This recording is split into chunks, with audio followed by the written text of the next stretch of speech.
Satuan Reserse Narkoba Polresta Denpasar semakin gencar melakukan penangkapan terhadap pengedar dan pengguna narkoba.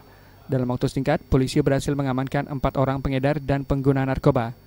Menurut Kasat Narkoba Polresta Denpasar, Kompol IGD Ganevo, pihaknya berhasil menangkap 4 orang tersangka yang diduga sebagai pengedar dan pengguna narkoba.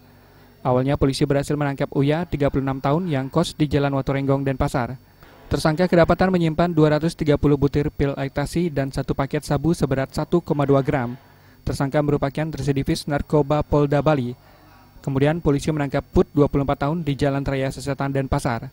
Put kedapatan menyimpan 1 paket sabu seberat 0,3 gram. Sedangkan tersangka Rick, 26 tahun, ditangkap di tempat kosnya di Jalan Kebudayaan Sidekarya, Denpasar.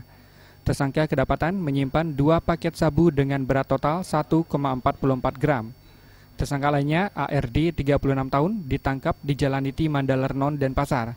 ARD membawa 5 paket sabu yang akan diedarkan.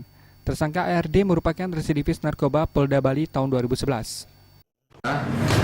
Mengamankan 4 orang yang satu jaringan, yang kemudian terakhir ya hasil pengembangan kita dapatkan 233 butir ekstasi, dan juga sabu sekitar 10 gram.